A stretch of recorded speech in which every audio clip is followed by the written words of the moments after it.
India's silver import value surged 29% in the first 9 months of fiscal year 2025, 129%.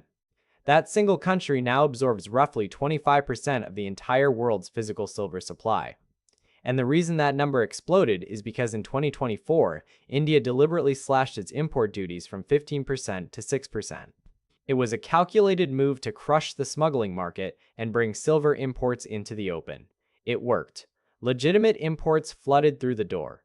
But that flood just blew a hole in India's trade deficit so large that traders across Mumbai, London, and New York are now pricing in a full reversal. The Indian government created this surge on purpose. Now they may have to undo it on purpose. And either outcome, raising duties or holding them, sends a shockwave through the silver price you see on your brokerage app. There are only two scenarios from here. One triggers a short-term contraction in global silver demand. The other accelerates a structural supply crisis that's been building for 6 consecutive years. When you understand both, you'll see a single policy lever controlling the silver market that most retail investors have never even heard of. My name is Alex, and I've spent the last decade tracking commodity cycles, central bank policy, and trade data so you don't have to. If you want to actually understand what moves the price of the assets in your portfolio instead of just guessing, make sure to hit that subscribe button and give this video a thumbs up if it helps you see the market more clearly. Before we dive in, I want to know something. Do you own any physical silver, or are you holding paper through an ETF or a miner?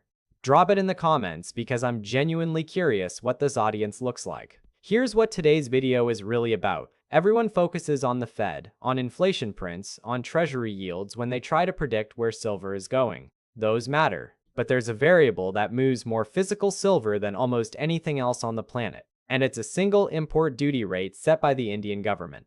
Today I'm going to hand you the understanding of that lever, walk you through the two scenarios the market is pricing in right now, and show you a precedent from 2022 that reveals exactly how these policy shifts play out. By the end, you'll understand something that puts you ahead of virtually every retail investor watching silver on their phone. To understand why India is about to face this decision, you need to understand why they cut duties in the first place, because the story behind it is almost absurd. For years, India maintained import duties on silver at around 15%. That sounds like a straightforward tariff. But here's the thing. India is the world's largest silver importer. When you tax a commodity that your population desperately wants at 15%, you don't reduce demand, you just move it underground. Smuggling networks were thriving. Silver was flowing into India through back channels, undocumented, untaxed, invisible to the government's accounting. So in 2024, New Delhi made a bold move. They slashed the duty from 15% all the way down to 6%. The logic was clean. If you make it cheap enough to import legally, people stop smuggling. Revenue goes up because you're collecting 6% on everything instead of 15% on almost nothing.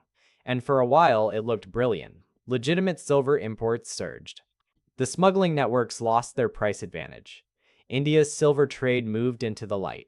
Except that's not how it actually works when you zoom out. According to data from India's Commerce Ministry, silver import values between April and December of 2025 hit staggering levels. New Corolla reported that figure at a 129% year-over-year increase. All of that silver flowing in legally now showed up on the national balance sheet, and when your imports surge that dramatically, your trade deficit balloons. India's overall trade deficit in January 2026 nearly doubled compared to the year before, and silver became one of the most visible pressure points, so the cure became the disease. A policy designed to reduce financial pressure on India's economy ended up creating a new and arguably bigger financial pressure. And there's a precedent for this, a trade agreement from 2022 that accidentally created a backdoor so large it physically rerouted where India's silver comes from. I'll get to that in a moment because it shows you exactly how these policy games play out. But first, you need to understand the two scenarios that are now sitting in front of every silver trader on the planet. Because what I'm about to show you next is the part that took me the longest to piece together, and it's where the real money gets made or lost. Let's start with scenario A. India raises import duties back up. This is the outcome that Business Today flagged in their January 2026 report, noting that the government may weigh higher import duties as record inflows pressure the rupee and widen the trade deficit. Gold and silver are already trading at a premium to global benchmarks inside India, which tells you the market is sniffing this out. So what happens if duties go back up? In the near term, the math is straightforward. Higher duties mean Indian buyers pay more. When the cost goes up, demand at the margin contracts. Importers pull back. The massive pipeline of silver flowing into India narrows. And because India represents roughly a quarter of global physical silver demand, that contraction sends a signal to the rest of the market. Global spot prices face downward pressure because a huge buyer just stepped back from the table. Physical premiums inside India compress because the duty itself absorbs the spread that dealers were previously charging. If you're watching this from the United States and you own silver, the near-term read on scenario A is bearish. Less Indian buying means less global demand, which means the spot price you see on your screen softens. But here's where most analysts stop, and here's where they get it incomplete. The medium-term picture under scenario A tells a completely different story. If India raises duties, legitimate imports drop. But Indian demand for silver doesn't disappear. India uses silver in jewelry, in industrial applications, in investment. That demand is structural. It doesn't evaporate because a tax went up, it just goes back underground or it gets deferred. Meanwhile, the global silver market has been running a supply deficit for 6 consecutive years. The world mines less silver than it consumes every single year, and the gap has been filled by drawing down existing inventories. If you remove 25% of global demand from the visible market, you're not actually removing demand. You're removing transparent demand. The silver still flows. It just flows through channels that don't show up in official data. And the remaining visible market gets tighter. Inventories continue to draw down. The structural deficit persists. And when India eventually normalizes policy again, as it always does, the demand comes roaring back into a market that has even less physical silver available. That's the trap with scenario A. The near-term price dip is real. The medium-term supply squeeze gets worse. If you've made it this far, you're already ahead of 90% of silver investors. But here's where it gets genuinely complicated. Because scenario B, where India does nothing, where they hold duties at 6%, might actually be the more consequential outcome for anyone watching the silver market. And I don't mean consequential for India, I mean consequential for the global supply balance. Under scenario B, the import surge continues. India keeps absorbing physical silver at the current pace. According to BasisPoint Insight, India has become the world's largest silver importer, and at current run rates, that position only strengthens. Now remember, the global silver market is already in its 6th consecutive year of supply deficit.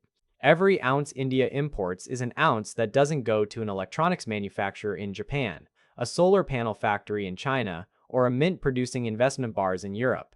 The pie isn't getting bigger.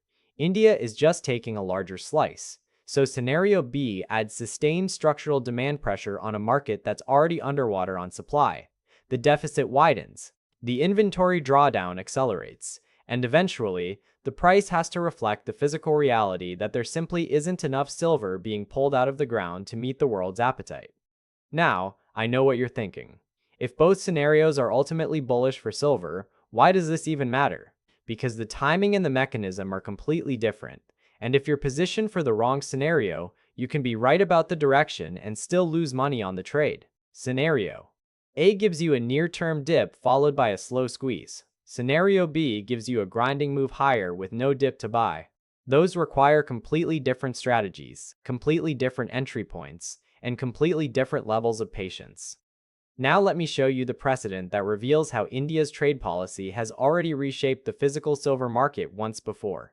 In 2022, India signed the Comprehensive Economic Partnership Agreement with the United Arab Emirates, the CEPA as it's called. On paper, it was a broad free trade deal, but buried in the details was a provision that reduced or eliminated duties on certain goods imported from the UAE. And here's where it gets interesting. The UAE is not a major silver mining nation. It doesn't produce silver, but it is a massive trading hub. So what happened? According to research published by the LBMA Alchemist, India's silver imports from the UAE exploded. Why? Because traders found the arbitrage. If you could import silver from the UAE at a lower duty rate than importing it from, say, Australia or Mexico, you simply routed it through Dubai first. The physical silver supply chain literally rerouted itself to exploit a 9 or 10 percentage point duty difference. Silver that was being refined in other countries started flowing through the UAE just to enter India at a lower cost. That's not corruption. That's not fraud. That's the market doing what the market always does. It finds the path of least resistance. And it tells you something critical about what happens when India changes its duty structure. The effects aren't contained within India's borders. They ripple through the entire global supply chain. They change where silver goes, how it gets there, and who can access it. When India adjusts this lever, the entire plumbing of the physical silver market shifts. So what does all of this mean if you're sitting in the United States, checking your brokerage account, watching the silver price tick up and down? It means Indian policy decisions are now a direct input into the price on your screen, not an indirect input, not a vague macroeconomic factor, a direct, measurable variable. When India cut duties in 2024, the import surge was immediate and massive. That surge tightened global physical supply. That tightening supported prices. When India inevitably adjusts again, whether up or sideways, the effect will flow through the same channels in reverse or in acceleration. And most retail investors have absolutely no idea this lever exists. They watch the price move and they attribute it to the Fed, to inflation expectations, to technical chart patterns.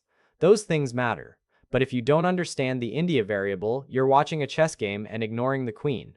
The real question isn't which scenario happens. It's why most investors never see this coming. And the answer sits in how our brains process information about markets. We have a bias toward the inputs we can see. The Fed announces a rate decision, it's on every financial channel within seconds. A jobs report comes out, every analyst on the planet publishes a take before lunch. But when India's Commerce Ministry releases silver import data for April through December, silence. When Business Today reports that the government may be weighing higher duties, most American investors will never see that headline. It won't show up in their newsfeed. It won't be discussed on the financial shows they watch. The information is public, it's available, and it directly impacts the price of an asset they own. But because it originates in a market they don't follow, in a language many of them don't read, filtered through publications they've never heard of, it might as well not exist. This is the part where most people check out. Don't be most people. Because here's a hard truth that might sting a little. If you're investing in commodities, in precious metals specifically, and you're only paying attention to Western data sources, you're flying with one eye closed. India and China together represent the majority of global physical gold and silver demand. Their policy decisions, their cultural buying patterns, their trade agreements, these aren't secondary factors. They are the primary demand drivers. And ignoring them because they feel foreign or complicated is exactly the kind of blind spot that separates the investor who understands the market from the investor who just owns the asset and hopes for the best. The investor who saw India's duty cut in 2024 and understood its implications had months of lead time on the import surge. The investor who's watching Business Today's reporting right now on a potential duty hike has weeks or months of lead time on the next shift. The information is there. The question is whether you're willing to look where others don't. Almost there. But before I wrap up, I need to show you how all of these pieces work together, because when you see the full picture, this stops being a news story and starts being a framework you can use for every commodity you touch. India's duty cut in 2024 created a demand surge. That surge showed up in the trade deficit data. The trade deficit pressure is now forcing a policy reconsideration. If duties go up, near-term demand contracts, but medium-term supply gets tighter because the structural deficit doesn't heal. If duties stay, demand continues to drain an already depleted global supply. Either way, the physical silver market gets squeezed. Meanwhile, the UAE CEPA precedent proves that whenever India adjusts this lever, the global supply chain physically rearranges itself to find the new equilibrium. That's not a one-time event. That's a pattern. And patterns are tradable. Remember the lever I mentioned at the very beginning of this video? The one that most retail investors have never heard of? You now understand it. You know the two directions it can move. You know the near-term and medium-term implications of each. You know the historical precedent that shows how the market responds. And you know why this information doesn't show up in the places most investors look. That understanding doesn't just help you with silver. It teaches you to ask a better question about every asset you own. What is the demand variable that most participants in this market are ignoring? Find that variable and you find your edge. You're no longer staring at a price on a screen and wondering why it moved. You're the person who saw the move before it happened because you understood the lever everyone else overlooked. A few months from now, maybe a few weeks, India is going to make a decision on silver import duties. When that headline crosses the wire, most investors will scramble to figure out what it means. They'll read hot takes, they'll watch reaction videos, they'll be late. But you won't be, because you already understand the framework. You already know the two scenarios. You already know the timelines and the mechanisms. That's not luck, that's preparation.